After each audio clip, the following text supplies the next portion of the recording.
Good evening, ladies and gentlemen, and welcome to a very special first episode of our unfortunately and yet accurately named podcast, Two Crazy Guys. I'm Dan. I'm Slipknot Boom. And at this point, you may or may not know our voices pretty well, mainly because you've listened to my podcasts or our YouTube channels, or because 90% of our viewers are people that know us in real life. That would be accurate. Today's a very special episode. This is going to be a podcast not like this first episode moving forward, but you got to do what you got to do sometimes. Jacob, why don't you go ahead and start us off? Well, All right, so we have made it through another year. As the day of recording this, it is January 19th. We are a little bit into 2024. Really going to be my year this year. But as we reminisce about the past, looking at 2023, there was a lot of things that did happen. There was probably podcasts that will do a world in review for 2023. I don't know where I'm going with this. Basically, we're going to be talking about all the movies that came out in 2023. We've watched a lot of movies. Yes. We watch a lot of movies, you and I. Yes, I watched 150. I had logged 152 movies on Letterboxd. I think I had an even 150 for the year. Nice. An even 150. Yep. That's the thing about me. I think I was just shy of like 250 hours of watching movies. I think it was 246. But yeah, this is a little bit of our expertise. We've ranked every single 2023 movie that we've seen this year. And for me personally, you want to jump into how many we saw? Sure. Okay. Sure. Actually, can we do a little idea that I have? Yeah, definitely. Go pull up your Letterboxd. I have mine on my iPad here. All right. Pull up your Letterboxd. Phone gaming? iPad gaming. I think we're pretty familiar with the movies that you and I each individually, respectively, watched in 2023. Yes. Let's go ahead, Jacob, if you don't mind. Let's have a little flashback. Let's find ourselves back in our 2022 list. Whoa. See how we feel about the years as a whole. The years as a whole. Okay. Yeah. In general, movies that we watched versus, you know what I mean? Yeah, I watched 33 movies last year. 33? 2022 movies. That's quite pathetic. That's bothersome. I watched 47. Wow. Yeah. Yeah, so not bad. Not bad. Could be worse, not bad. I just generally watch a lot of movies. Now, a quick recap of my 2022. Mm-hmm. Bottom 5, starting from number 47 up. Actually, no, let's start 5 down. 43 down. Don't Worry, Darling. Amsterdam. Jurassic World Dominion. Morbius. Okay. The Gray Man. That's a good list. It's a good set. You know, even when you sprung up this question, it was like, name your bottom 5. I already knew what my number 5 was because I had no malice towards it, but it's just something that I remember being like, well, this is the 5th worst movie. It was Bullet Train. So it goes Bullet Train, A Christmas Story Christmas, Morbius, The Gray Man, and Moonfall. Moonfall. How could I forget Moonfall? What a trip. I forgot you watched Moonfall. My top 5 from 5 up. Banshees of Inisherin, Glass Onion, Puss in Boots: The Last Wish, Pinocchio, and Everything Everywhere All at Once. Now, I do realize I need to step back. Guillermo del Toro's Pinocchio, because there were about 3 movies that came out that year of Pinocchio. Yeah. Guillermo del Toro's was number 2. I personally could have been thinking of the Pauly Shore one. Gotcha. Yeah, no, I figured I need to say that or the Tom Hanks Disney one. Tom Hanks Disney one, I had to specify. Yeah, Robert Zemeckis. He's still on a roll. That's a little side tangent, maybe like a minute. It's crazy that he made Who Framed Roger Rabbit, which was the most seamless blending of like live action and 2D animation. Mm-hmm. And then the rest of his career was like, I'm just going to make 3D animated movies. Okay, so my 5 to 1. So 5, The Batman, then Guillermo del Toro's Pinocchio, then Top Gun Maverick, Puss in Boots: The Last Wish, and finally, Happy Madison's Hustle. Oh, top 10 movies named after an adjective. Yep. Okay, not bad. The act to hustle. He hustled. He hustled towards number 1. So, let me just scoot this over here so I can lean back a little bit. All right, so I think generally looking at this list of movies that I at least watched, I feel nothing. Okay. I think I feel the same way that I did this year, where there's a lot of bangers and a lot of not so bangers. The thing is that from what I remember of my 2023 list, if I went from bottom up, I think the amount of movies, like how quickly, if I went from last to first place, how quickly I would come across the threshold of like everything past this point is good. Yeah. It obviously is still going to be like in the top 30 or whatever, but it's good. I still like this. I think that threshold is closer to the halfway point for 2022. Okay. Because I'm seeing Minions: Rise of Gru, I'm seeing Lightyear, I'm seeing Black Adam on my list, and I'm like, okay, I'm seeing Thor: Love and Thunder. I was like, okay, it could have been a better year. Yeah. It could have been a little bit of a better year. Well, but for you, Lightyear right above Top Gun Maverick. Yeah. I mean, So- Top Gun Maverick could have been better. Yeah, they're making a third one now. But I did give Top Gun Maverick right above Uncharted, so there is that. That's all you're asking for, yeah. And in the trio of adventure themed 2022 Yeah. movies, nice to know that Top Gun Maverick was the meat of that Yeah. sandwich. Yeah. Also nice to know that Top Gun Maverick. So for what was your 3? Yeah, it was my number 3. It's my 35. Yeah, still a 3 in there. Still a 3 in there. You had Bullet Train in your bottom 5. It's my 24. Okay. Your number 5, The Batman, is my 15. Okay. And then I didn't watch the rest of your. We'll get you to the hustle train pretty soon. Will get me on the Hustle Train pretty soon. I mean, we are gonna. I do plan for us to watch every Happy Madison movie at some point this year, so I'll watch Hustle. Hell yeah. That'll be a silver lining To to a lot of potentially bad Happy Madison movies in a row. got you. Yeah, potentially. Okay, so now how do you want to get into this? I just want to start off by saying how many movies I watched Okay. of 2023. Now, can I ask, elephant in the room, does your number include Spider-Man Lotus? Yes. Okay. This is with a big caveat. And I'm so sorry if you don't see it this way. It took a lot of effort because this movie was logged like 4 times, I think, respectively by me and Dan. Yeah. That it kept getting taken off. But now we're in a place where it's just staying there. And I'm going to count that as a film. Mhm. Letterboxd has it as to where that's the number logged. So I watched 50 2023 movies this year. Oh, okay. Oh, yeah, a very nice even A number. clean 50. A clean 50. Okay. Now, me, not so clean, and not counting Spider-Man Lotus, just because indie film. Although, I will say, for the sake of this conversation, had I logged Spider-Man Lotus on here, it would be the bottom one or like second to bottom. Okay. Just for reference, and we'll get to that when we get to that. But I logged 63. Nice. I wish it could have been a little more even, but c'est la vie. I watched 63. I do want to say that on January 30th, I watched my 52nd 2023 movie, which means, You mean December 30th? what did I say?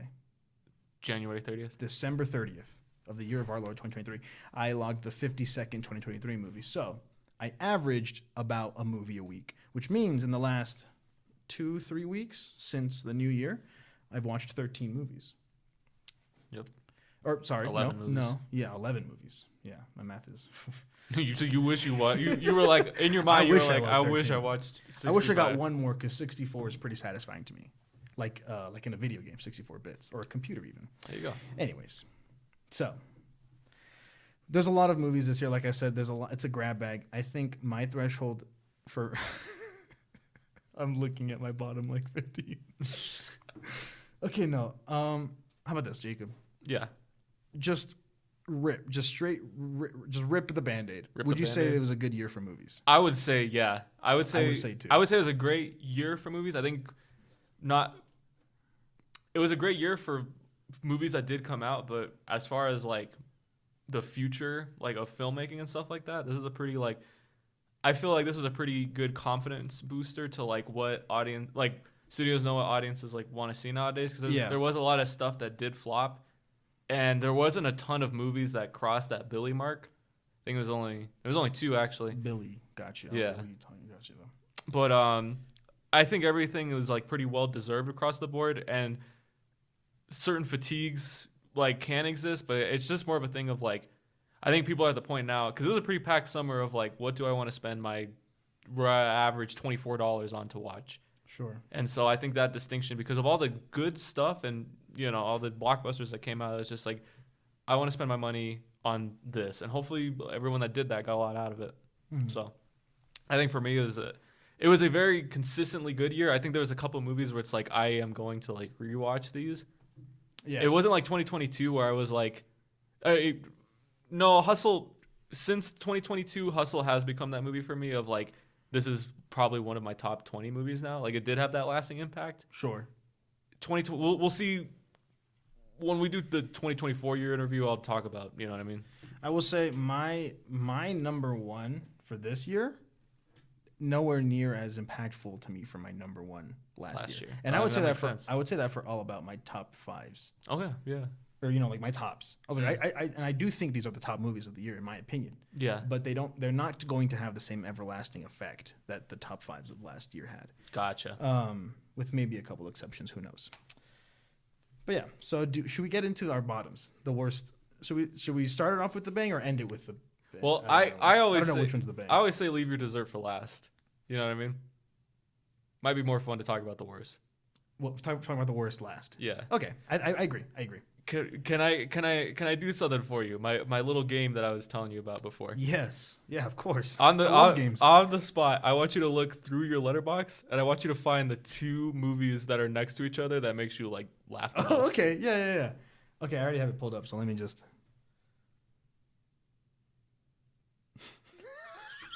Okay, I found mine. Okay. Should I say what places they're in? I think one of them will reveal what places they're in. Okay, yeah. I want to try to guess. Okay, well, I think it'll give it away for you. Do you have yours? Yeah, I got mine. Okay. You want me to go first? Yeah. So, we have 2023's The Flash. Okay. Yeah, The Flash. Yep. And just above The Flash, one spot above The Flash, we also have 2023's, I want to say directorial debut. Nope. Oh, damn, you put Past Lives right next to The Flash. Yeah. Damn, that sucks. Maestro, just above The Flash. Just above The Flash. Okay, out of 60. Out of 63. Okay. Where is Maestro in The Flash? I'm gonna take a guess and say Maestro is 60 and The Flash is 61. But don't tell me if I'm right because then that eliminates two of your bottom. Yes. Okay, but that's my guess. 60 and 61. So lock it in. Lock it in. 60 and 61 for the viewers at home. Jacob thinks Maestro is 60 place. The Flash 61st. Out of 63. Out of 63. Okay. Now, Okay. what are your two? My two, and this happened pretty recently. I'm quite proud of it. This is what sparked the interest of this question. Yeah. Okay. This is going to be a hard one. And I can say the placements of these because it's... Sure. I have Suzume. Okay. One of my most talked about 2023 movies. Yeah. And right above it. Right above it. So Suzume is below this next movie. Yep. Meg 2, The Trench. Oh, wow. It's pretty good, huh? That's pretty good. That's pretty funny. That's pretty good. I remember your ratings for these. So they were like right down the middle. Yeah. And you, unlike me, will review things pretty accurately and fairly. So I would say, if I remember correctly, Meg was 2.5, and I don't want to. If I'm wrong, then I'm wrong. I believe Meg was a 2.5, and I want to say Suzume was 2.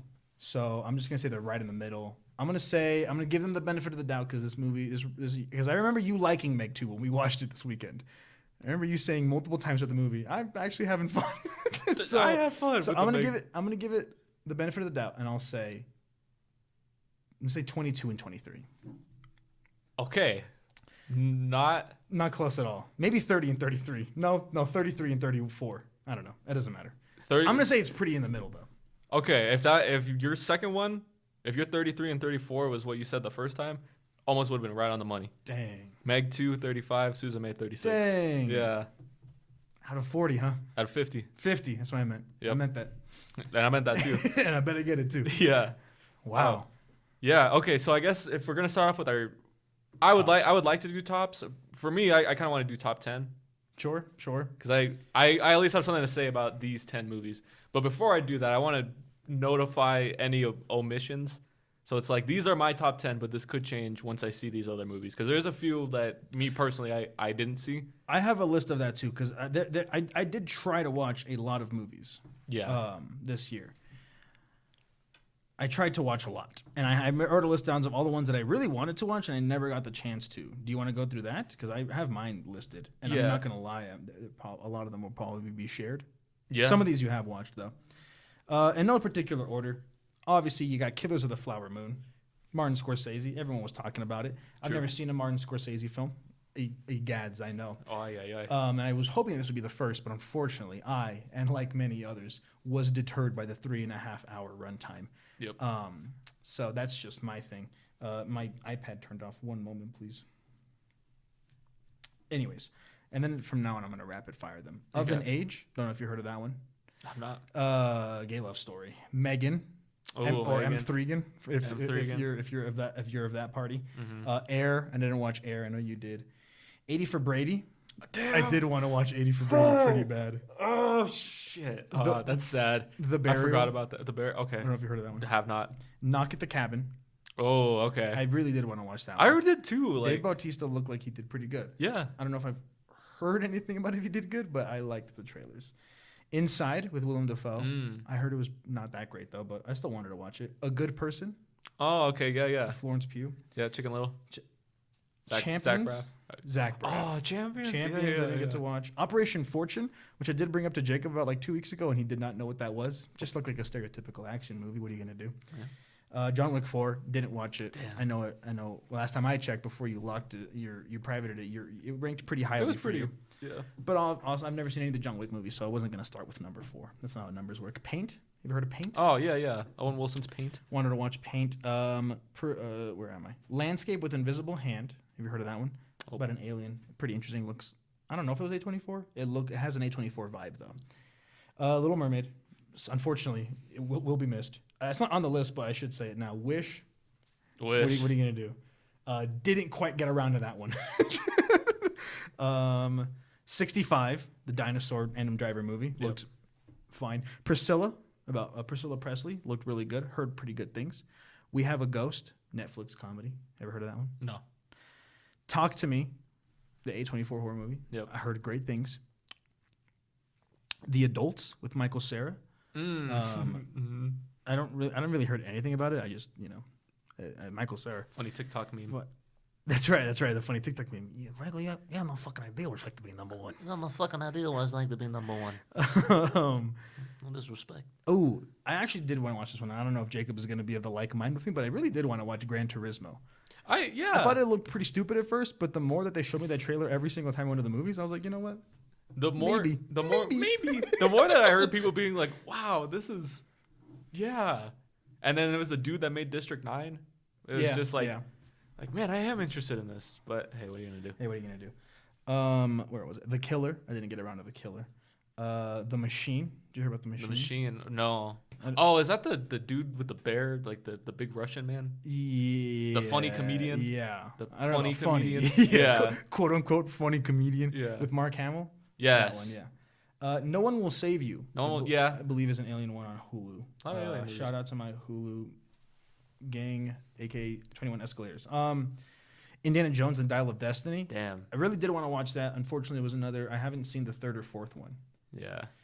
Haven't seen a lot of classic movies. I got to change that. Flamin' Hot. Flamin' Hot. Wanted to watch it for no real. I mean, whatever. All of Us Strangers. I don't know if that one counts because I think it's one of those. Was technically released that year, but like film festivals and stuff, and it's going to be released to wider audiences this year. I don't 100% know, but it looks really good. It's Andrew Scott and Paul Mescal. Again, Ooh. gay love story. Ooh. The Color Purple. Damn, yeah, I really wanted to watch The Color Purple. Anyone But You. God, I really wanted to watch Anyone But You. And this last one hurts the most out of all of them. Unfortunately, Jacob and I did not get the chance to watch The Boy and the Heron. Yeah. Not that we didn't try. Unfortunate. But unfortunately, we did not get to watch The Boy and the Heron. Because genuinely, I think it would have made my top 10. It's just on the fact that it's Ghibli and Robert Pattinson put in an Oscar-worthy performance from what I saw. Yeah, mother. Yeah. Are there any other movies that you wanted to include that you wanted to watch and didn't get to?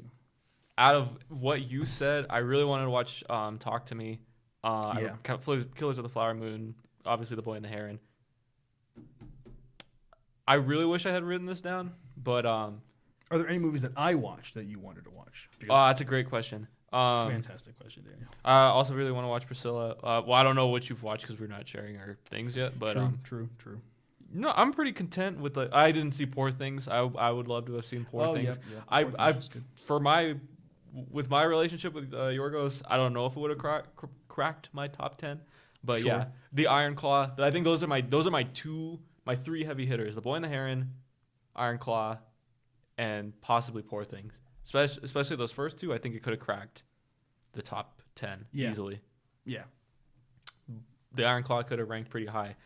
I had maybe 4 times had discussions of watching the Iron Claw with my dad, but it never fell through.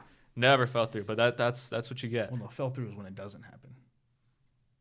Oh, so it always fell through. It always fell through. I thought, okay, it doesn't matter. Got you. It's irrelevant. All Top right. 10 movies. Top 10 movies. Go ahead and start us off, Jacob, because it sounds like you have more to say. My top 10 might be a little sporadic, a little all over the place. Especially this, I think that what I'm gonna say kind of gives you the roadmap as to where we're going. Can we have an honorable mention? Yes, I will. Thank you, because I wanted to have my honorable mention too. What is your honorable mention, Dan? I'm trying to see if I want to make a last minute change. Do you want me to do my number 10? Well, do you have an honorable mention before you do? Oh yeah. I can do my honorable mention into number 10. Sure, go for it. Okay. My honorable mention is Evil Dead Rise. Oh. It's still held up like pretty good. I've seen it 2 more times since my first watch. And that 4.5 star might be a little generous. I think that more so comes out of my love for the franchise. But it's a pretty damn good movie. And it's a damn good flick. Not scary, but just kind of like, maybe eerie is a good word for it. Sure. Yeah. Sure. Disturbing. Definitely one of the kookier things I saw in 2023 was her swallowing the glass, and you can see it like that. That was queasy. Yeah, queasy is a good word. Queasy's a great word. Yes. My number 10 is Barbie. Wow. Yeah, a little. I thought. Actually, no, that sounds about right. It kind of barely scraped on by. I do have more grievances, and I don't want to talk about that for like a majority of these movies, but just the really popular ones and the ones. I think I'll rapid fire a little bit more the upper ones, but these bottom ones, I actually do have something to say. And I mean, I'm a Sonic fan, you know. Most of the games I love are a 7 out of 10. But the fact that I can I could talk about Barbie and the next spot for probably like 10 minutes, but I'm not gonna do that. Yeah, no one wants to do that. No. My main grievances is that I didn't find much of it very funny. Mm-hmm. I didn't find Will Ferrell's character funny at all. And I think that I don't think that's a hot take within the Barbie universe. The Barbie fandom even. And I will say, like, I liked Ryan Gosling, but this is easily like one of my lesser Ryan Gosling roles. I loved the actual story of Barbie and America Ferrera's character. Yeah. I thought that was like the saving grace of it, because I enjoyed the patriarchy. I enjoyed like how, you know, hold on, you enjoyed the patriarchy? In as it worked as a story beat, but I just didn't find it too funny. I thought I'm Just Ken, obviously groundbreaking history. Is that so? As a song, it was pretty great. It felt like a big like theater number, but yeah, I will say I think I honestly think that Margot Robbie's performance is underrated in the scheme of like. Ryan Gosling just got most of like the holy shit, Barbie's fucking awesome. Yeah. But I mean, yeah, what is there to not say about Barbie? Great designs, like an overall like great cast, like a great ensemble. And yeah, I mean, a pretty good message that if you want to say it's half baked, I can't disagree with you. But this is a movie based on Barbie. Sure. You know what I mean? Like not a lot of source material there. Not a lot of source material, but I think it makes sense that it is shallow in how it portrays its message, because it's a toy. Yeah. You know, like I have no qualms with that. I think probably this easily meant a lot more to a vast demographic of other people.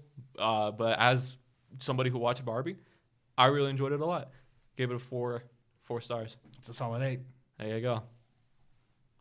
So my honorable mention, and I'm looking at mine, and honestly, I'm assuming your honorable mention was a number 11. Yeah. So my honorable mention in that case, and I got to say, most of these between 10 to 15 honorable mentions, I would say. But for the sake of the podcast, it's a little movie that came out on Netflix earlier in the year called They Cloned Tyrone, which was pretty good, and it was in my top 10 for about most of the year, and arguably it is a better movie than my number 10. but I liked my number 10 a lot, and you will get to know me as a person, and that matters more to me. because honestly, like I said, I thoroughly enjoyed pretty much, I would say, a solid 70% of movies I watched this year. That's good. Like just looking at the numbers here, I would probably easily watch everything from like 50 up again, and I would say that I enjoyed all of them. Unfortunately, 51 is Good Burger 2. Anyways, Yeah. number 11, They Clone Tyrone is pretty good. If you haven't heard of it, I recommend you watch it if you have Netflix, and if you don't, there's always pirating it. Okay, number 10. Like I said, arguably, maybe not as good as They Clone Tyrone. Who am I to say? I am, because it's my list. Number 10 is going to go to Wonka. Okay. So Wonka really stuck in there for me. Wonka lives. I watched Wonka at the that was my 52nd movie of the year. And it do you remember what I originally placed it at? Because I remember I put it pretty high. I think I put it at I think put it at was 11. number 10. Yeah. I put it at yeah, 11. And it crawled its way up there just barely. A lot of people have said a lot of things about Wonka's good name, and I'm just here to tell you that it's not that bad of a movie. If you're willing to accept that this is a Wonka musical starring Timothée Chalamet, you are going to have a good time. If you have these notions of other Wonkas, maybe not so much. I am lucky enough that I did not watch a Wonka movie since I was a child, and so I can pretty comfortably say moving forward that Timothée Chalamet is my Wonka. Nice. I don't know if they do plan to continue this sort of cinematic universe of Wonka characters. I hope they don't. Maybe a Wonka 2. Maybe not, though. But it was fun. The music was good. I enjoyed the music. I have listened to some of them since watching the movie, which I can't say about other musicals I've seen recently. Damn. But yeah, I think Timothée Chalamet was a good performance, or had a good performance. Sorry, and a lot of the side characters and stuff really they stood out. I mean, I don't know. I also don't have a lot of experience with musicals. I will admit that. But it Gotcha. is what I want out of a musical, where it's kind of like, yeah, you're having fun. Exactly. Like, this guy's making chocolate that flies. Of course he's going to sing a song right Holy here. shit, that's fucking awesome. You know what I Yeah. mean? I need a song to explain the abnormality of what I see. Exactly. I don't want some dumbass exposition being like, well, actually, I can see Yeah. this with dark chocolate planted in with Yeah. Wonka juice. Yeah. No, yeah. It's just what I needed. I think Jacob was what Jacob's trying to say. Is what I'm getting out of what Jacob's saying, is that it's just what I needed out of a Wonka movie. And honestly, yeah, maybe I haven't seen that many Timothée Chalamet movies. And yeah, maybe this is his best role to me. Because I'm pretty sure off the top of my head, it's just Wonka, Lady Bird, and Call Me by Your Name? Don't Look Up. I've Oh, never Don't seen Look Call Up. Me by Your Okay. Name. Out haven't of seen those Dune. three, I would Out of probably those give three, it. it probably is up there. Yeah. I haven't watched Lady Bird in a couple years, but anyways, that's my number 10. That's your number Wonka. If you haven't seen Wonka, run, do not wonk. 10. Ooh. That's not mine. That was from a podcast. Okay. And if you can't watch the movie, go to IHOP to get the Wonka menu before. It's not available anymore. Get a time machine and go back to any time before January 7th and go to the IHOP Wonka menu. That sucks. Get wonked out at IHOP. Get wonked. I'm wonking. Go get wonked out at I'm IHOP. wonking out. Okay. My number 9, Yeah, hit me. probably much to your dismay. My number 9 is Spider-Man Across the Spider-Verse. This was easily, one of my most anticipated movies. And I'm not, maybe a fraction of me is a little bit disappointed with it. I'm not going to try to go, I try to make it a little bit faster, but that first maybe like hour, 15 minutes, perfect. Perfect movie. Gwen was my favorite character in the movie. I think that she had the best action scene with fighting the Vulture. I think everything that related with Miles and his family for the first fight of him in the spot, everything about every conversation that he had, that little rooftop scene that he had with his mom, Rio, it is all beautiful stuff. And it's kind of everything. I'm not just going to say it's everything that I want out of a Spider-Man movie. It's everything I want out of the progression of Miles as a character. And I think that having the Mumbattan set piece after that is like a really good like breather into that. And once we get to the Spider Society, I think it goes from like a 9.5 to maybe like a 7. Like nothing about it, like it's still good, but I would just classify it as good. I have a lot of things in movies where it does one thing for so long and then it switches to another thing, and I like that second thing significantly less. And this is a case of that. Yeah. I just don't think that the Spider Society is as engaging, like at all. In comparison, it's the only time where I actually think that the animation does become too like, whoa. Like I became overwhelmed, and it's why I've skipped it on my previous 2 rewatches of it. And I don't want to. It's beautiful. It's everything. I just think that I have more to say about it as far as like disagreements that I'm not hearing a ton of people talk about, which is like why that's my contribution to this.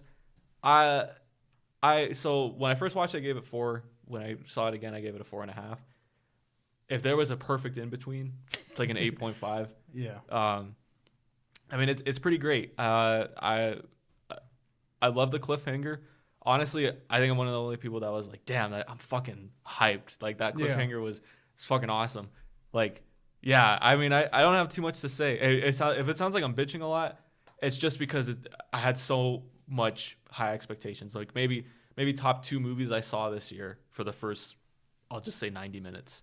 But yeah, number 9, I don't think it's anything still to sneeze at, and I still really did enjoy it. My number 9 is a little movie called American Fiction. Ooh. American Fiction was very good. I watched it last week, so it's still relatively fresh in my brain. But it's really good. I don't know. From what people I can't talk. From the last week that I've been alive, I've explained this movie to people, and they're like, I don't know what you're talking about. So I've explained it. So if you don't know about it, that sucks. But if you're watching a movie about movies, if you're watching a podcast about movies this year, you probably do know about it. So I'm not going to tell you. But I will say the only reason that it's anything lower, because I really did enjoy it, much like They Clone Tyrone, it is it is pretty funny at times. It's a sort of comedic satire about social situations, specifically around the topic of race, of black people. I would say They Clone Tyrone is a lot funnier. But American Fiction tells a much more beautiful story, in my opinion. The only problem that I had with it is that there's a lot of side plot that I don't really need with the main character's family. Ooh. And I get why it's important to him as a character. And I don't think we should have scrubbed it entirely, but I think it could have used a little bit more jurisdiction, a little more. There's a word I'm looking for. Oh man, jurisdiction's a pretty good word. Let's assume that's the right word. They could use a little more judgment on what they're taking in and out and picking. I think it could have been a little shorter because of it. Also, something that I noticed with satire movies is that sometimes, especially in a movie like this, where they're kind of satirizing a trope in media, a lot of the times a piece of media that satirizes other pieces of media ends up following in the same steps that a piece of media it's satirizing does. And I'm not going to say that American Fiction does that, because it kind of does and yet makes fun of that. So in my opinion, it's kind of threading the line. And I would have liked them to step away from the line completely. Oh, yeah. And just have no, I'm not going to say original, but like a really unique ending that still proves the point of the movie without having to sort of, it's almost like it's, man, I wish I had a good vocabulary. It's almost like it's like, okay, fine. They're like, okay, fine, we'll do this for the audience. Oh, okay. And I don't want them to do that. But other than that, Jeffrey Wright is an amazing performer. I think this is the first movie that I've ever seen him lead. I've seen him in stuff, but I don't think I've ever seen him be the lead. And he did a great fucking job. Put him in more stuff. There you go. It's funny you say that, something to like please the audience. Yeah. Because I have that opinion way higher up on the list, but I don't think it kind of depends. We'll get there when we get there. We get there when we get there. We have time. Mr. Incredible, we'll get there when we get there. My number 8, I don't have too much to say about my number 8. It's pretty great. My number 8 is something that I saw very recently, like within the past like 4 days. My number 8 is Past Lives. Yeah, baby. Past Lives, pretty freaking great. Freaking hype. I freaking loved it. My only thing is that I think there were some lulls. There were some times where I was checking my phone, and that might just be a first director syndrome. But I'm not even gonna say that because that also might just be you have bad attention span. I'm not even gonna say that. Like, well, I mean, I could say that, but sorry, I don't know where the diction of jokes and reality sets in. I watched Reality this year. It was pretty good. I think it cracked the top 20. Never heard of it. Okay. When I saw you review that, I was like, I've never heard of that. Nice. Okay. Past Lives is pretty great. 2 amazing performances. I will say, I think Past Lives had maybe one of my top 3 like scenes. Not even a scene, just like a couple seconds of a film. and it was that first Skype call that they get. Like Yeah. that was such a Yeah. serotonin of happiness. Uh-huh. I was like, wow, that's fucking awesome. I truly don't have that much to say. The final argument, or not, no. The final conversation at the bar and everything past is just Past. past. I get it. Yeah, past. Yeah, it was beautiful. That was perfect. Yeah, I really don't like have that much to say. It's just a great story, right up my alley. And yeah, it's one of those things where it doesn't play like how you think it would go, but all the more points for that. It was just a beautiful. It was a tale. Like it was a beautiful tale. That's all I really have to say about it. I give it a 4. Solid 4. My number 8. That was your number 8, right? My number Yep. 8 is The Holdovers. Oh, I really like The Holdovers. Not more than 8th place, I guess, but I still really liked it. It's a solid. A lot of people have been saying that it's going to be like a new Christmas staple. I would probably agree. It's very what's the word I'm looking for? It's very Dead Poet Society. It's very that's the first one that came to mind. It's like a Christmas Dead Poet Society, but with less suicide. And it's a very good movie, though. It's heartwarming. Paul Giamatti does great. Again, Oh yeah. I think this is the first time I've seen a Paul Giamatti-led movie. Mm-hmm. And quite frankly, the only other 2 movies off the top of my head are going to be TASM 2 and San Andreas. Yeah. So Only bangers. He might have been in more than I just didn't realize it. Like when I watched as a kid, like that movie Big Fat Liar. Watched it as a kid. I don't remember it, but he was blue in that movie. Never heard of it. It's the one where he's blue. Have you seen the one where the kid paints him blue? I think it's Malcolm in the Middle. I think it's Frankie Muniz. Is he wearing goggles Maybe over his blue? he might. So you remember the goggles, but not the blue? I don't remember the movie. I remember the blue, but I'm just saying, like, I'm trying to see. Well, I don't remember the goggles. I remember the Okay. blue. Anyways, He looked like a Paul Giamatti-esque man in the I'm gonna blue. look at Paul Giamatti blue. Okay, anyways, but while I type and see if I can multitask, Paul Giamatti does a great performance. Dominic Sessa, I believe this is his first movie. This is his first time acting, Yeah. and he did a fantastic job. He really did. But it's really heartwarming, and I there's a lot of really nice moments. And at the end of the day, I gave it a 4 stars. The only thing is that I wanted a little more substance, but it did make me feel really good things. Just like a general, like a heartwarming, like that's really nice. Nice. Like all the scenes with him and the boy and I forgot her character's name, but Divine Joy Randolph. She did great too. Yeah. Absolutely amazing. A great cast. And yeah, it's a nice feel good movie that I think Christmas movies haven't had in a while. I just looked at Paul Giamatti, Sans Blue. You mind if I talk about that just for a bit? Because that was a movie that just kind of scraped by. It was my number 13. Okay. If I might as well say it, number 12 was Oppenheimer to get all Oppenheimer Wait, fans where's my upset. Oppenheimer? I don't know, probably like 46. It was definitely mid-20s. Yeah. Oh, low 20s, 29. Oh, look at that. Hey. Look at that, Oppenheimer, 29. Nice. I just wanted to say, like, I agree with a lot of what you were saying. I think the substance thing is like a big part of it. Thought it was very funny. But yeah, I think the whole cast was great. I know. Well, I'm sorry, Dan. What was her name? Divine Joy Randolph? Yes, Divine. Paul Giamatti's never worn glasses. Or Wow. goggles, I mean. I could have sworn he was wearing goggles. Anyways, I think she had just straight up one of the best performances of the year. Like that character, that party scene. That's what The I'm party scene is great. That's what I'm gonna remember about the holdovers. It's fucking, yeah, it's good. Yeah, but yeah, nice. Yeah, man. Yeah, man. Number seven, something that I think fizzled out maybe in the collective mind of the people, but I'm here to say, let me just make sure that this is correct. I'm here to say that this was the best my comic book movie, my CBM of 2023.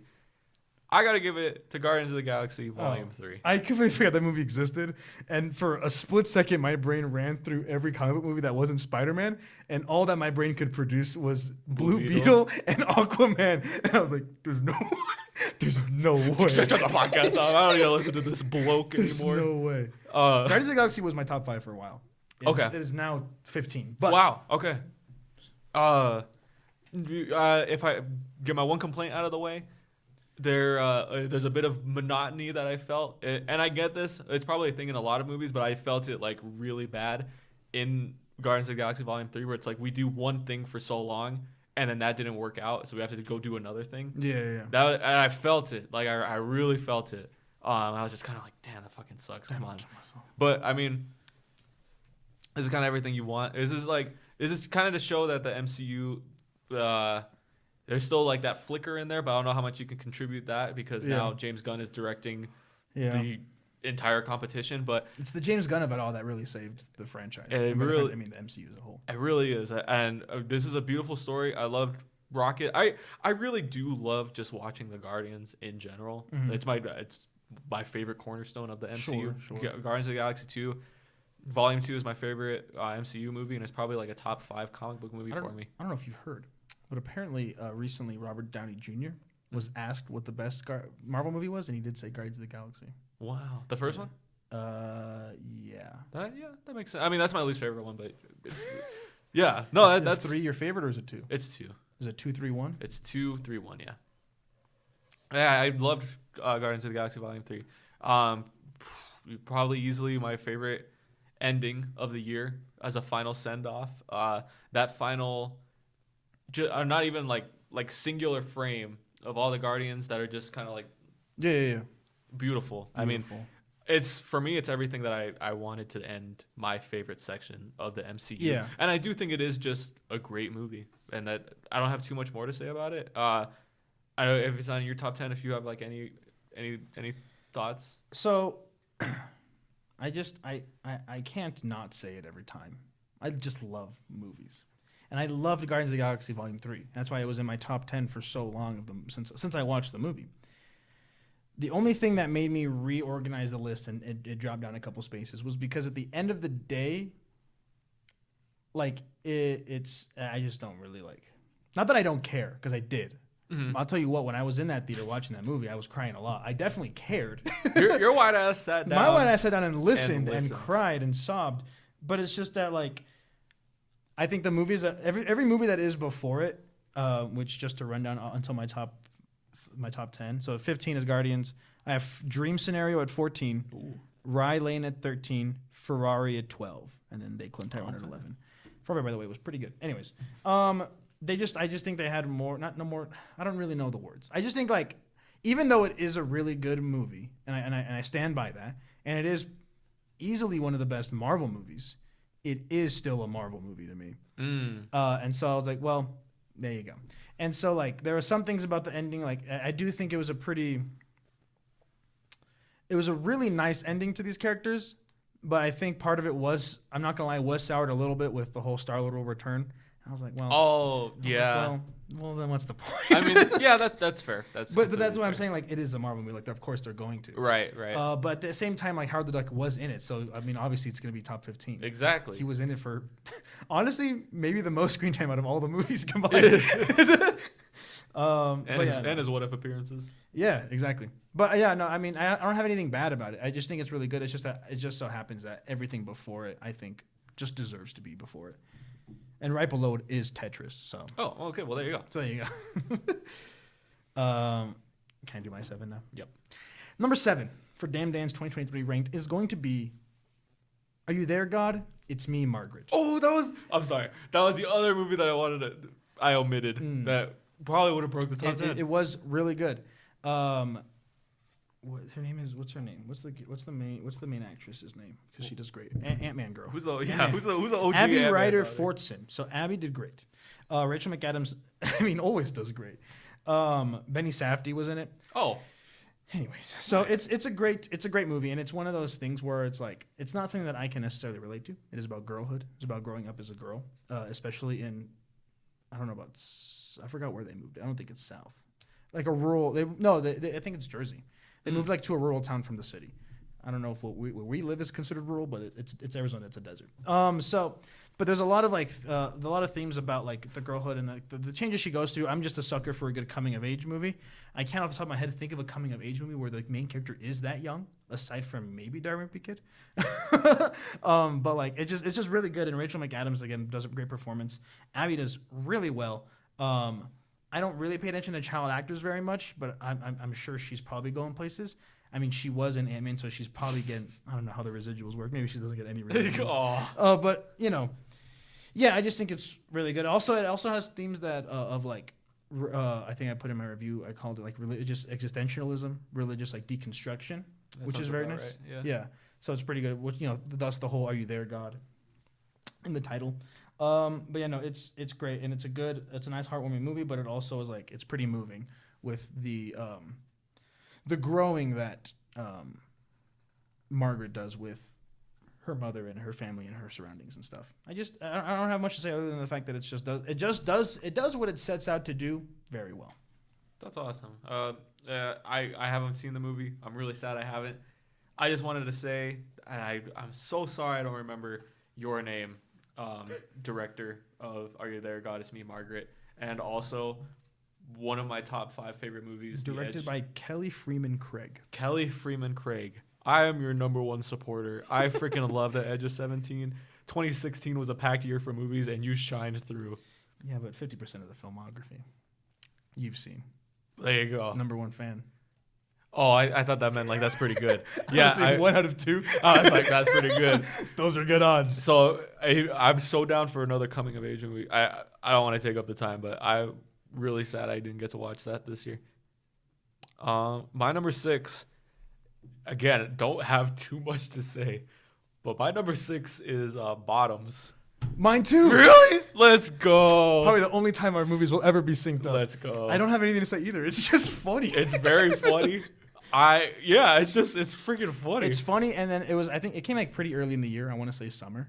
Yeah. And I think it was one of the movies this year. I think there was a lot of movies this year where kind of like you said earlier, where like it's like, oh, people they know what people want now, or they're starting to get an idea, and it's like Bottoms is just fun. It's pretty goofy. It's and it's gay. It's what everything you want out of a movie. It's fun. And I will say this: it's maybe one of the most rewatchable movies of the year. Oh, easily. Like once that shit hits a streaming service, like I'm down. 3 times a day for me. 3 times a day, yeah. I love that freaking that dynamic duo. I just keep an eye out. Ayo and Rachel. Yes, yeah. Great. Yeah. Great. I mean, yeah. I got nothing. It's everything you'd want. Like my good buddy Dan said. Hey, that's Dan. Bottoms, freaking funny. Easily one of the funniest movies I saw. That movie was pretty righteous. Nice. That's all I got. Classic. All right. Do you want to do your number 5 or my number 5? Since we just both did our 6s. Oh, that's true. Oh, you want to? This is a good turning point where now you can start. Oh. So, you know what I mean? Okay. Yeah. So my number 5, we've already touched on it. Past lives. Oh. I don't have anything else to add on to what Jacob said. It's a beautiful love story, and it's a sad love story, not in the same way that a lot of times you hear that usually means. For example, if someone told me that, hey, watch this movie, it's a sad love story, I'd be like, someone dies. Yeah. Someone dies, or they don't end up together, something happens.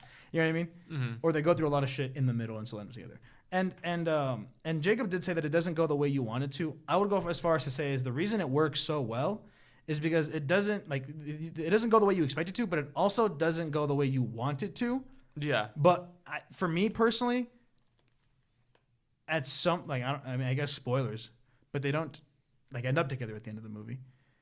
And I think the whole time you know that as an audience member, you're like, they're not going to end up together. The whole movie is about past lives and past loves, which is, by the way, is a beautiful theme throughout the movie.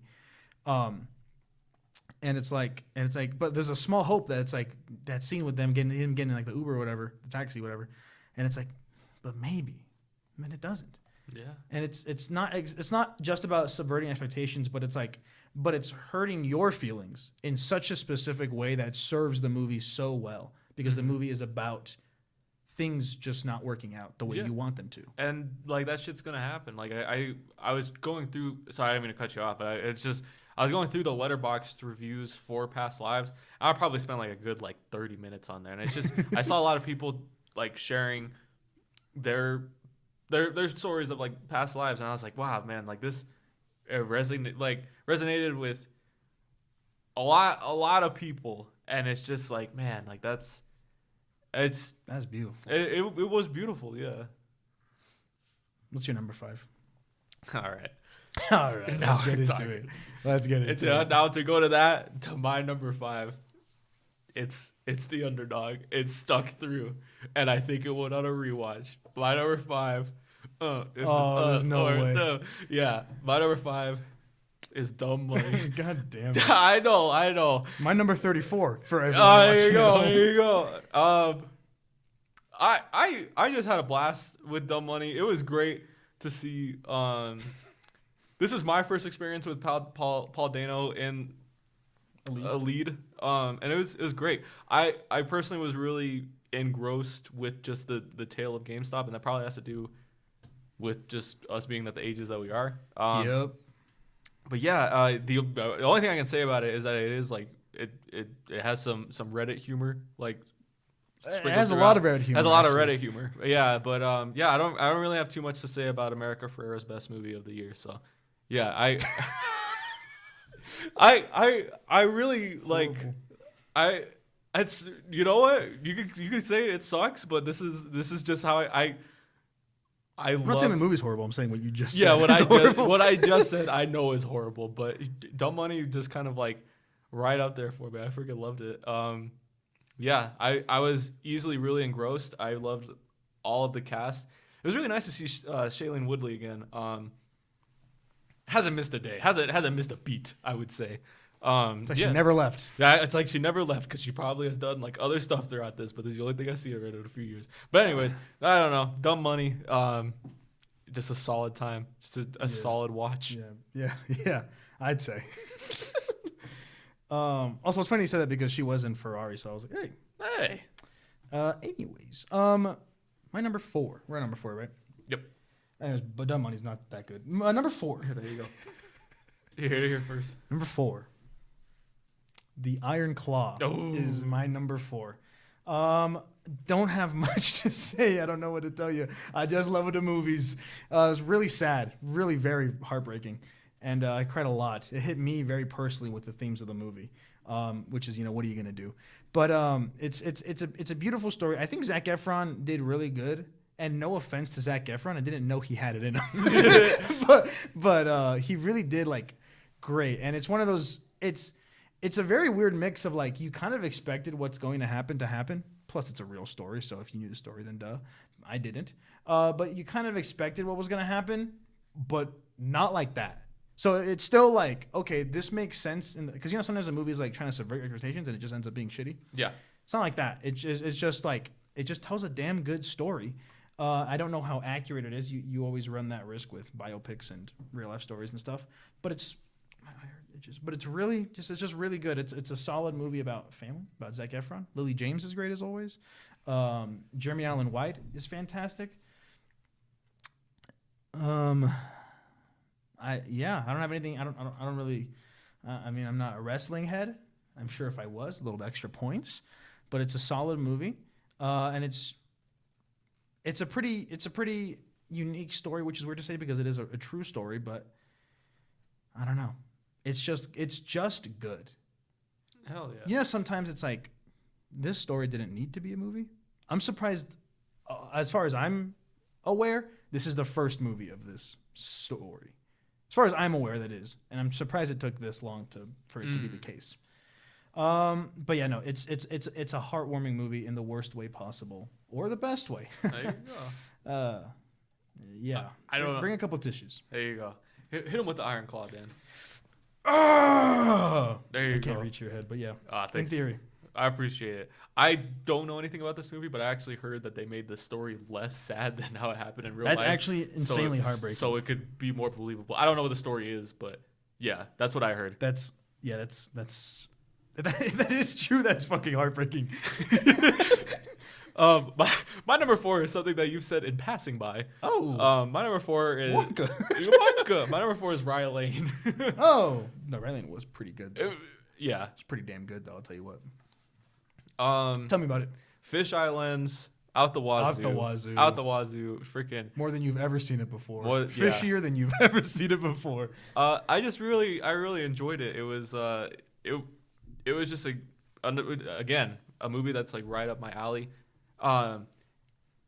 The only at times it did feel like this could have been like a short film, just at times. Sure. Even with that, I think it's like an 82-minute runtime. Yeah. That's the only time. That's the only like thing I have to say about it. But honestly, it was a movie. Maybe a little catered towards me. Like I freaking loved it.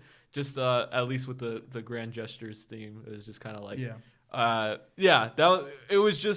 it was really funny. I really did enjoy like all the vignettes of this little adventure that they go through. Yeah. That's what I really enjoyed about it. It was not a one shot in the traditional sense, but it's one very fluid story. Yeah. Of like this is one day. Yeah. And it works. It works to its advantage amazingly.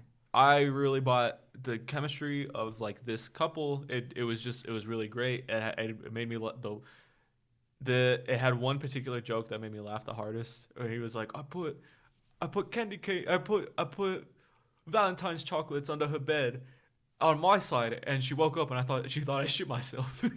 Like, Yeah, you would like that joke. I freaking busted up laughing. Yeah, of course I would. Hey, that's what I'm saying. hey, love it. Movie tailor made for me. Movie tailored for Jacob Just because of how she made me think I shit myself. It was very funny. Also, I will say one thing. I don't think peak means the same to the English as it does to us. Because when they're talking about what his buddy Eric did, he said that was peak of that situation happening, and I was like, I don't think that's not very peak. I don't know if I'd classify that as peak, but yeah, I honestly it was great. I'm trying to think of my top 3. I could look at it, but a great romance was easily the most I've been invested in a romance. Quick runtime is just I don't know if there's fluff you could cut out of it, but at times it just seemed like doesn't feel like it. It was just go check it out. It's on Hulu. And it is really good, and it is a nice short movie, and it probably could have been a short film, and it honestly kind of felt like it at some points, but I don't think that it's in any way a bad thing. No. Now, before we get into our top 3s, Ooh. let me distract you a little bit. Okay. Let me ask you a question. When we go to Chili's after this, and they ask us if they ask us why we're in suits, do we say that we just recorded a podcast? I'd say Okay. And what do we think the reaction is going to be to that? Oh. What can I get you to drink? Do I know this podcast? You're about to. You're about to. We're about to pop off. Hey, pretty soon. Hey, anyways, block in. My number 3. We've already gone into it. It's going to be Spider-Man Across the Spider-Verse. Okay. Now, I agree with everything that actually, I don't actually. That's actually completely a lie. I don't agree with everything that Jacob said, but I understand where he's coming from. I don't have this whole thing of the second half. I enjoy the whole movie. My only thing is that on the first watch, I believe I gave it 4.5. Classic Dan. Because the cliffhanger was interesting, to say the least. And I think it's because I was very invested in the movie, where I was like, okay, I'm going to the next scene, I'm following, blah, blah, blah. And I remember, I don't know exactly what scene exactly, but I remember like being well into the Spider People Society part, and being like, we haven't seen the Spot in a while. It's been a minute since we've seen the Spot. And then the movie just ended.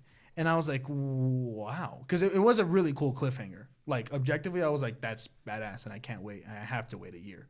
But then there was a sense of me, and I told Jake, we were talking about this the other week. I don't remember if me and Raymond recorded our Cinemaverse episode on our first watches.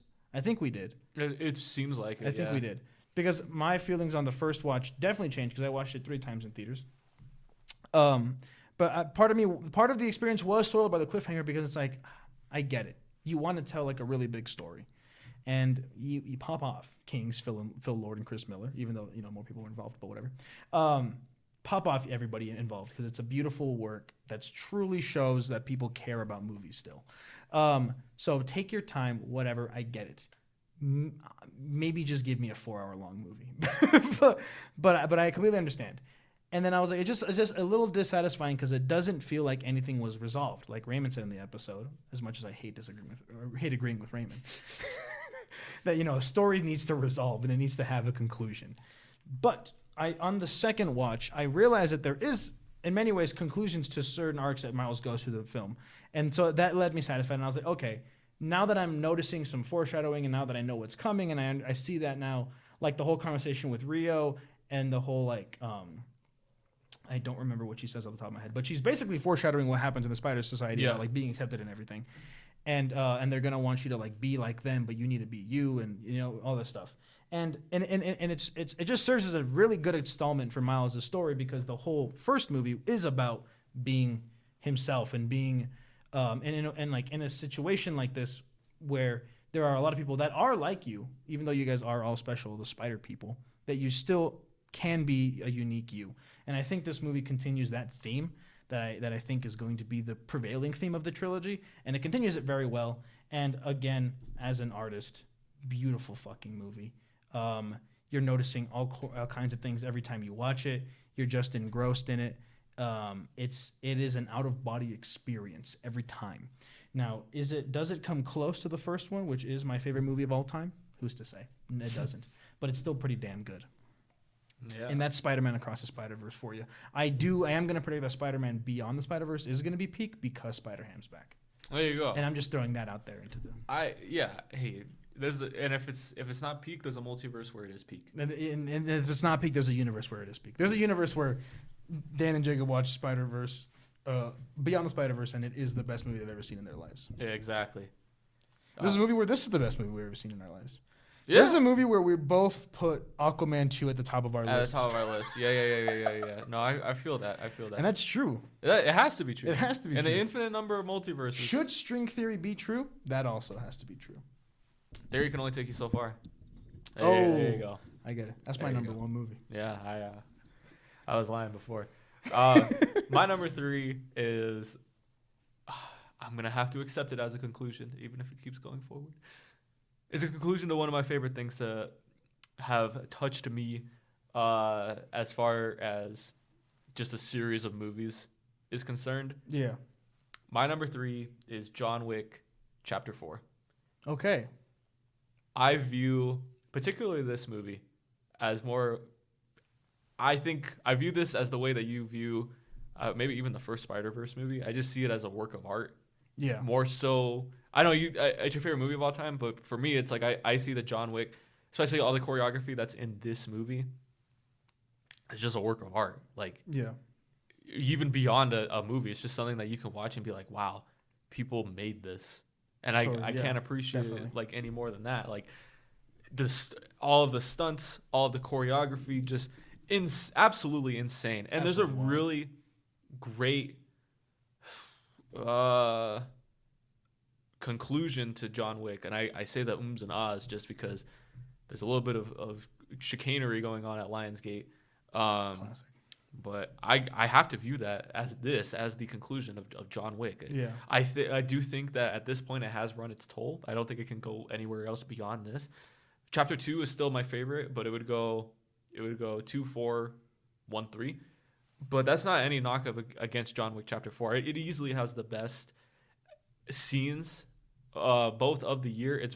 For me, it's very Top Gun Maverick in that way, where it's like you could see this as a very loose story and just an excuse to have all these amazing action scenes, but it's like they exist in the first place. So it's just like I have to view that as that. But I mean, you meet a lot of great characters. Kane, in the movie, there's a lot of conclusions to something that you've been wrapped up in. I'm not a huge Star Wars guy, but for me, this is about as close as I could get to saying something like that, which I think in and of itself is like a big praise for me to say. I've grown invested with these characters as I would think that somebody that grew up watching Star Wars would be invested in like the original trilogy. Yeah. So I freaking loved John Wick Chapter 4. It's the movie I saw the most where it's like this is a feat in its specific category. Like it's beautiful. It really is. And that's pretty much all I got to say. Nice. Yeah. I've never seen him. Number 2. Hey, number 2. And the thing is, I've never seen him, and the thing is, number 2. Number 2. Number 2, we've discussed it already. My number 2 is going to be Barbie. Barbie was in the number 1 since I had watched it, and even past when I watched what is number 1, but after viewing inside of myself and reevaluating some things, it no longer was number 1. But Barbie is still one of the best movies of the year, in my opinion. So the number 2 spot seems more than worthy as far as my rankings go. Anyways, so the Barbie movie is In a word, iconic. It is another one like I said about Bottoms, which I will retroactively say I feel the same way about Spider-Verse, in that I'm glad movie makers are starting to see that what people want to see in movies is not necessarily what they think. It's just actually good movies and good stories and stuff. And Barbie is one of them, where obviously the message, albeit obviously there have been movies that have done the same message, the whole like thing of feminism and going against the patriarchy and all this stuff, in much more like you said, Barbie did it kind of shallowly. I don't know what nuanced, deep, whatever you want to call it. They've done it in more nuanced ways and deeper ways. But the thing is, for what Barbie is, like you said, it is a movie about a doll. Despite all of it, it is a movie about a doll. Unlike Jacob, I thought the movie was very funny. I do agree that I didn't think Will Ferrell's character was very funny, but I'm not a big Will Ferrell guy in general. And I think that Strays would have changed that for me. That's another thing, we never got to watch Strays. We did want to watch Strays. Anyways, I'm not a big Will Ferrell guy, so that makes sense. But it's all very good. I think the powerhouse duo that is Greta Gerwig and Noah Baumbach did wonders for this fucking movie. Margot Robbie's performance is great. Ryan Gosling's performance is great. Every side character's performance is pretty damn good. All the Barbies and all the Kens couldn't put Humpty together again. Oh, damn. All the Barbies and all the Kens did really good. America Ferrera and what's her daughter's name? I know it's something like Greenblatt is her last name. Let's look at the old letterboxd. Anyways, her daughter did really good too. Ariana Greenblatt. She did great. Yeah, the whole cast, the ensemble is amazing. The music is great. I don't think I'm Just Ken should have won whatever award it did over Billie Eilish, but that's just me. Let it have one. Yeah, I don't think so. But I mean, it's good. I did like the. What award did it win? It wasn't the Globe, was it? No, it was a Critics' Choice Award. Oh, yeah, well, that one doesn't matter. Well, Who won the Globe?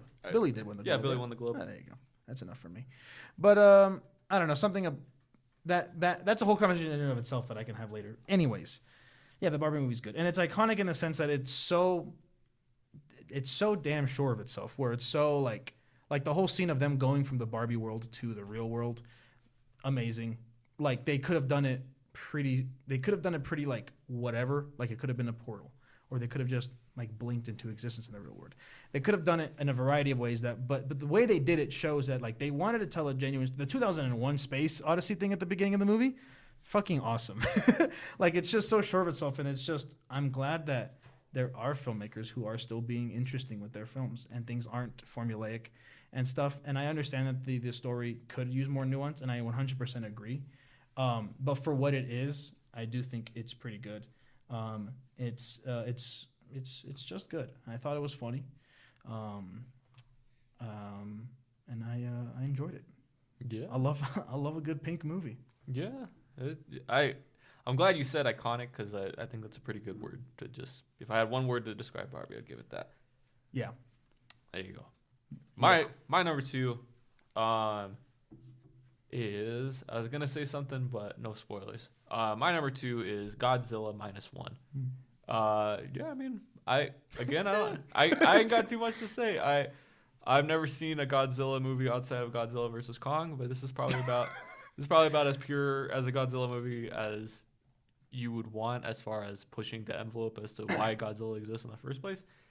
I mean, yeah, I thought he was terrifying. He only showed up like 5 times, and that's not me saying that he only showed up 5 times. That's every time he showed up, the fact that it was so sparse, it was like, holy shit, what the fuck is gonna happen to everybody?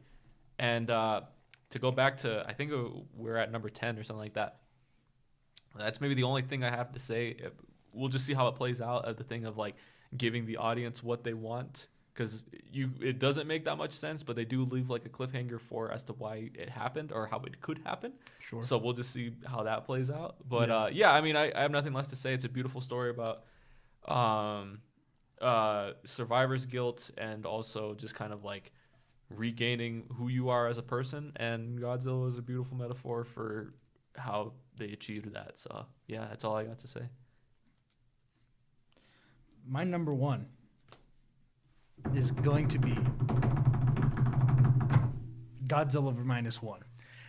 Godzilla -1 was very in the reevaluating did topple Barbie, because when I watched Godzilla minus one, I instantly shot it up to number 2.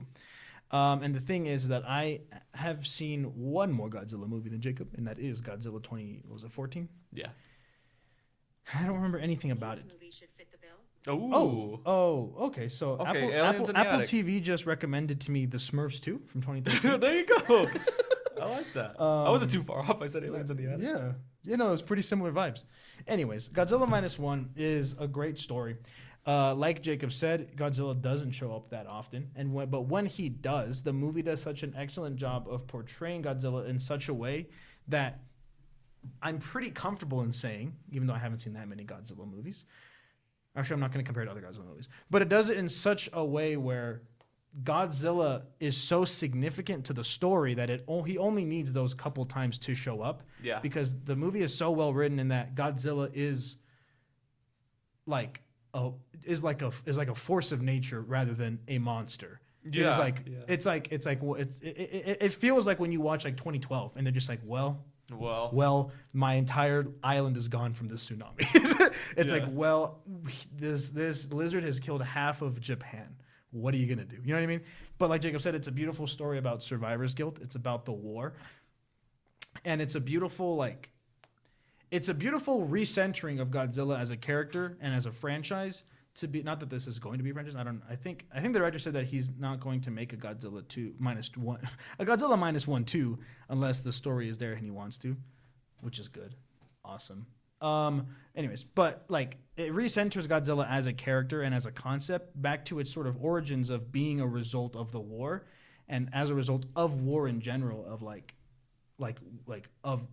at some point, like, we end up like creating the monster, as cheesy as that sounds, but that is kind of what it's going for with the whole like the what's the radiation, like being the one that infects it and causes it and all this stuff.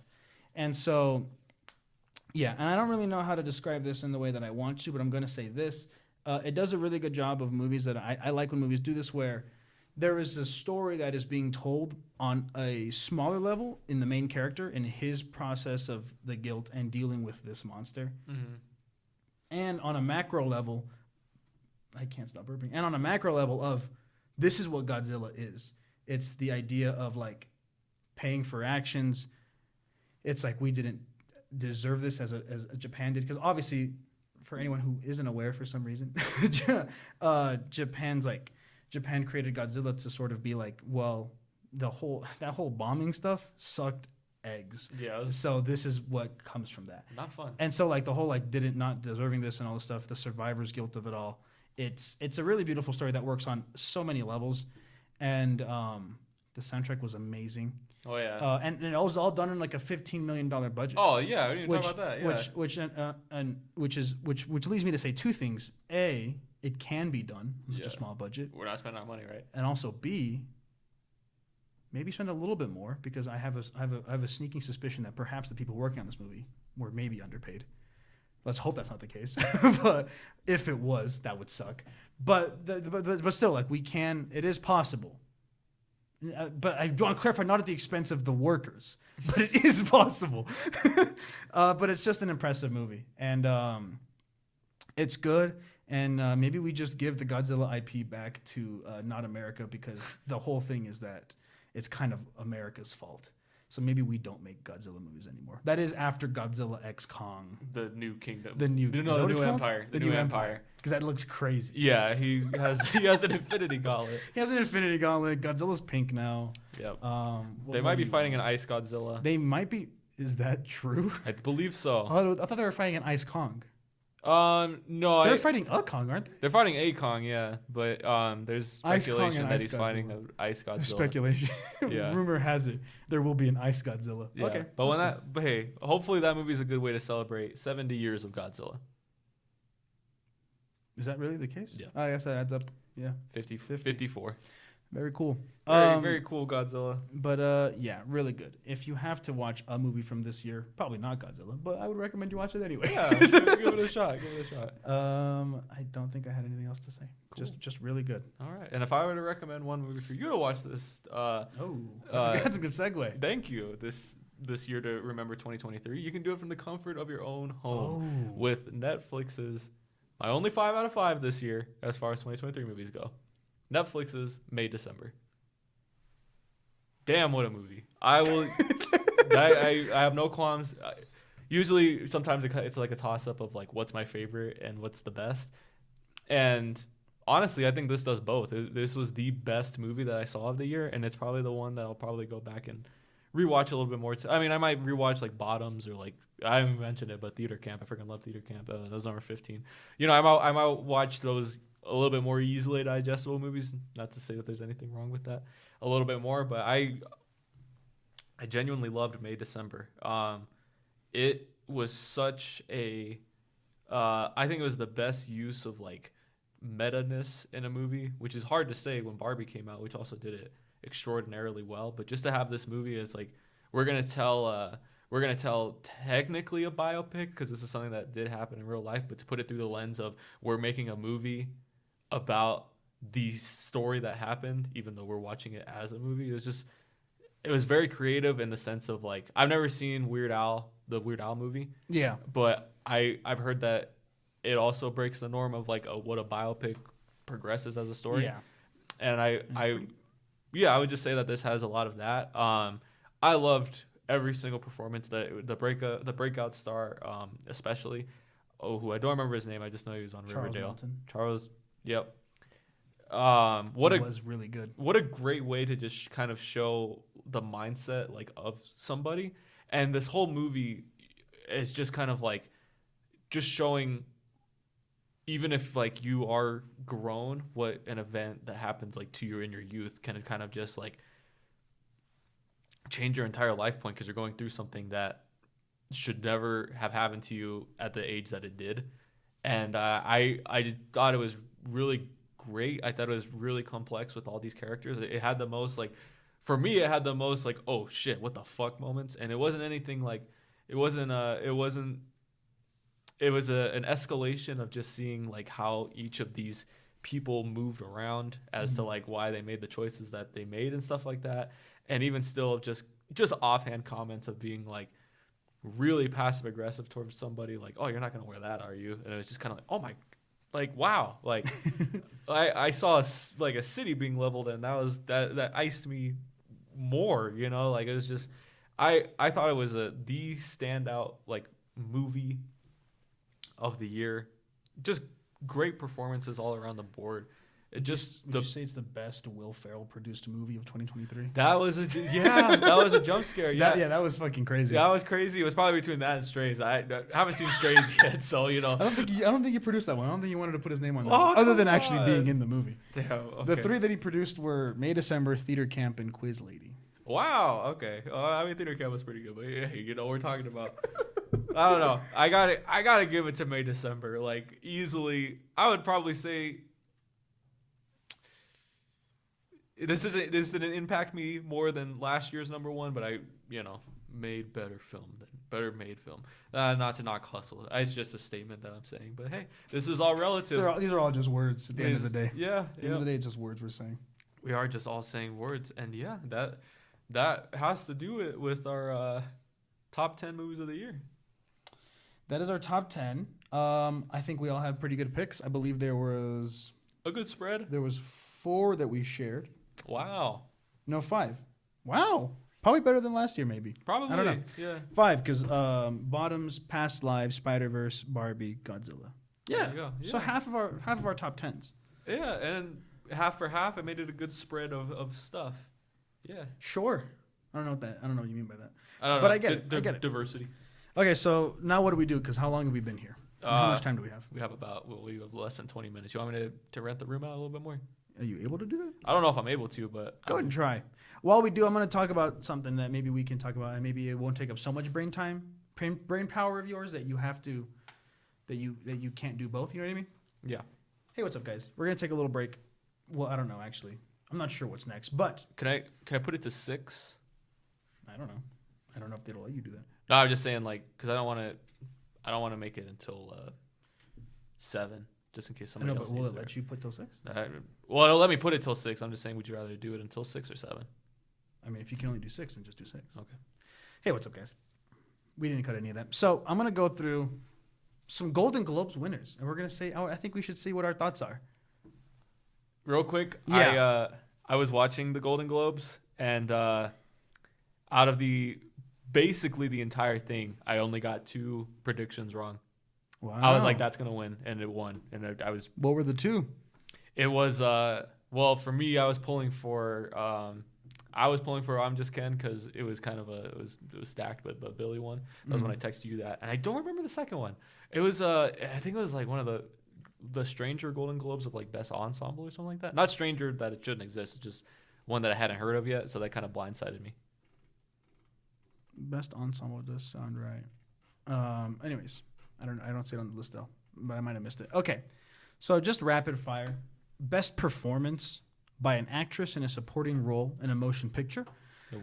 The Globe went to Divine Joy Randolph, which I think 100%. is well deserved. The other nominees were that we would recognize: Julianne Moore in May December, Emily Blunt in Oppenheimer, and for me, Rosamund Pike in Saltburn, because the other 2 movies that neither of us saw. So I definitely think very much deserved. Like we said earlier, Divine did a fucking fantastic job. Best performance by an actor in a supporting role. Now, the Golden Globe for that one went to Robert Downey Jr. in Oppenheimer, which I'm judging by your shaking of the head. Oh, We're no, in agreement with. I'm not agreeing. We can't book it for more than 2 hours a day. That's stupid. That is stupid. Anyways, Robert Downey Jr. I don't think deserved the Golden Globe over his fellow nominees. Who are the fellow nominees? We have Ryan Gosling, Barbie, Robert De Niro, Killers of the Flower Moon, Charles Melton, May December, and then Willem Dafoe and Mark Ruffalo, both from Poor Things. Now, as someone who watched all of those movies except for Killers of the Flower Moon, I would have rather gone to any one of those except for maybe Ryan Gosling. But he still did good too. But yeah, I don't know. Robert Downey Jr., like, I'm not saying he did a bad job. He did do a good job. But it's like, it wasn't necessarily groundbreaking or anything. It might have been more of a thing of like, wow, he gets to do. Wow, he can do that. Yeah. He's not Iron Man anymore. Not knocking the Iron Man performances. It's just, when you eat a bean burrito for so long, having sushi kind of hits different. No, I don't believe either of us watched any limited series, so I'm going to skip those. Best performance by an actress in a supporting television series. Again, I don't really care. Motion picture. Here we go. Best screenplay. I don't know about Ooh, this. best one. screenplay. I don't know. Best screenplay for a motion picture went to Justin Triad and Arthur Harari for Anatomy of a Fall. Neither of us watched it. I don't know. Maybe they deserved it. But the other nominees were Barbie, Poor Things, Past Lives, Oppenheimer, and Killers of the Flower Moon. All pretty much bangers except for Killers of the Flower Moon. Never saw it. I don't know. But yeah, sure, man. Yeah. Jeremy Allen White in The Bear. As someone who saw the first 2 episodes of The Bear, yeah, sure. Motion picture. Best actress by musical or comedy. Io Edebiri, The Bear. Very cool. Oh, this is a television series. We don't care about that. Best motion picture animated. Did you hear about this? I did. Yeah, and I predicted it. I mean, it's the obvious choice. The Super Mario Brothers Yes, movie made yes. it. And Wish. And Wish. Yes, which is interesting. Yeah. That's interesting. It's expected, but it's still interesting. Spider-Man Across the Spider-Verse, Elemental, Mario Bros, Wish, and Suzume.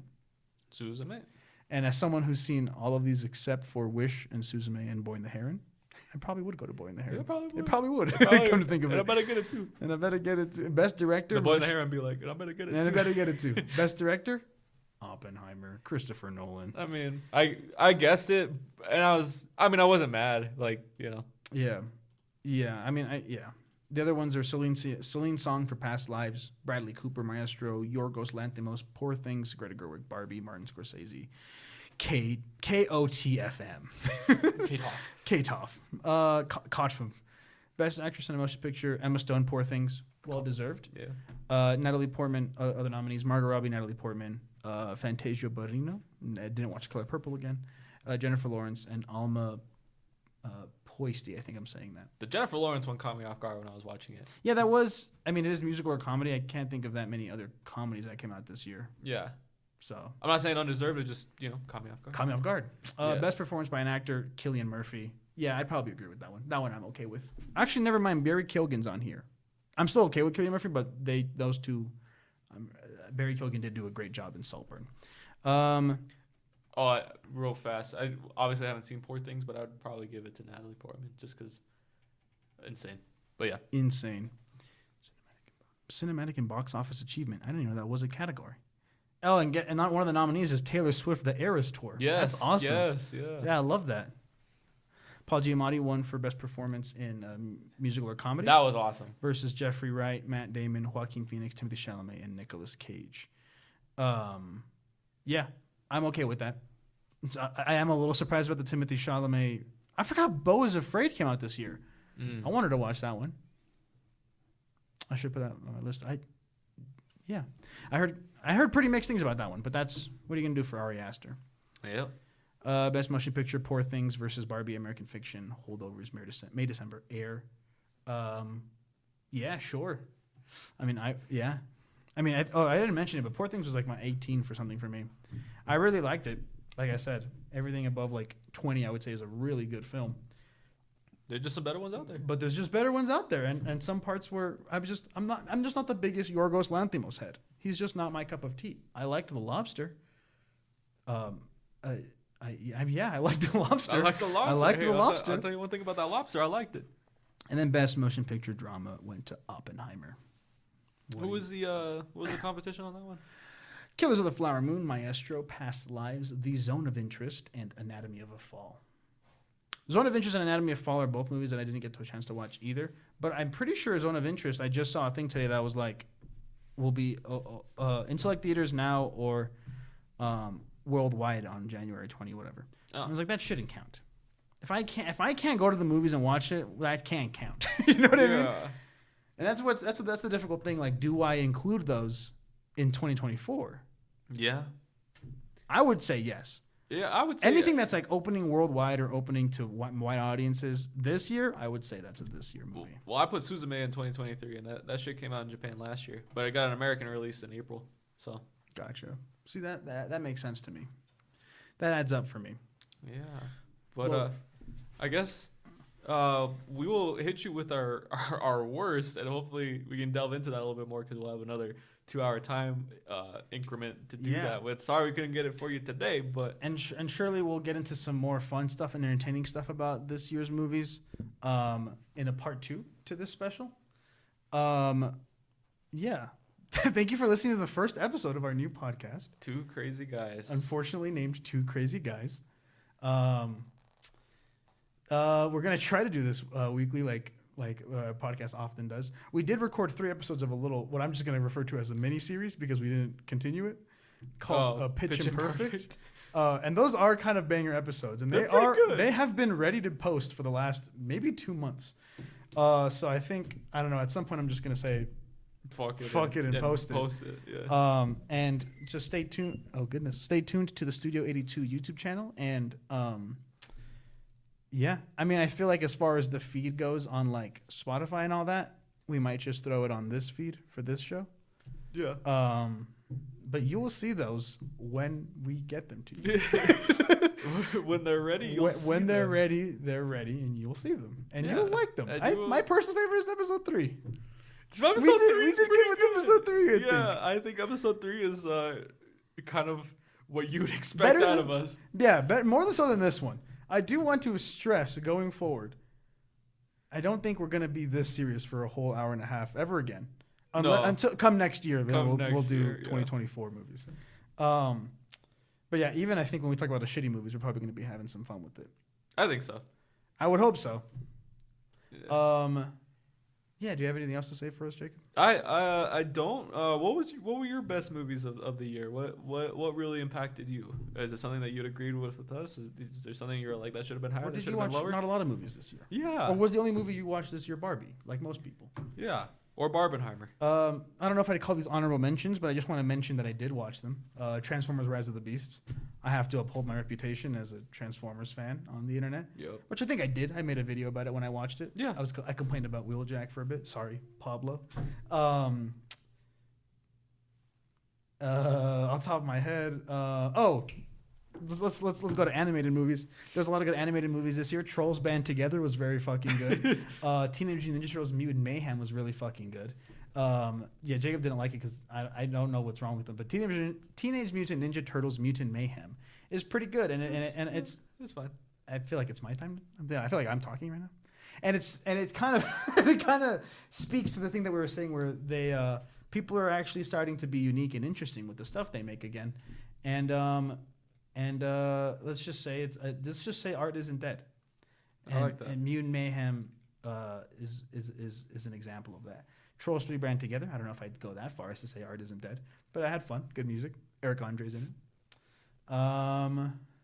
Any movies that you want to call out? Any movies you want to spotlight? I would love to call out Theater Camp. Theater Camp was the funniest movie that I saw this year. I would like to call out I guess the movie, but also the best character to come out of 2023, which was Javier Ramos from Missing. That dude was kind of a G. You even remember that is fucking crazy. That dude is awesome. Javier Ramos always gets paid. I fucking loved Javi. And lest we forget that my darling franchise continuation spinoff, Creed 3 did come out this year, and it was on my It was Letterboxd. number one for a bit.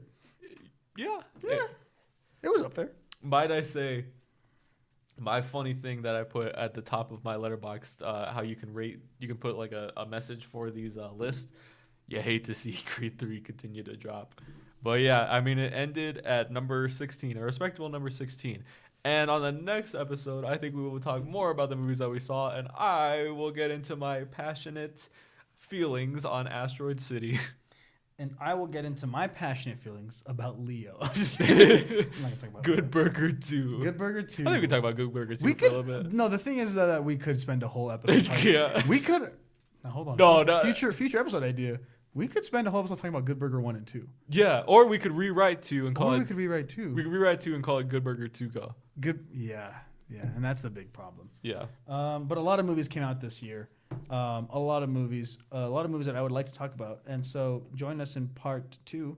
I'll be talking about, just off scrolling, I'll be talking about Pope's Exorcist. I'll talk about D&D. I'll talk about the Mario movie. Ooh. I'll talk about all of our comic book movies that came out this year. Yeah. I'll talk about how Nimona was a letdown. I'll talk about Cocaine Bear. I'll talk about Five Nights at Freddy's. Oh, I'll spend a decent bit talking about Five Nights at Freddy's. Meg 2. Meg 2.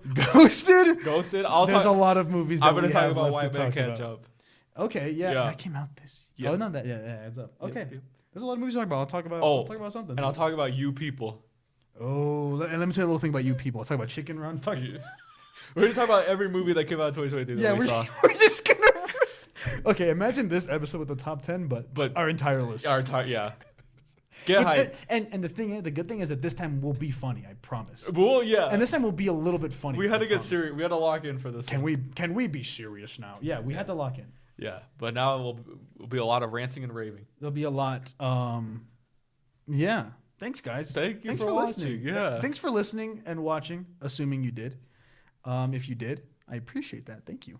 And I hope you continue. And I hope you come back for part 2.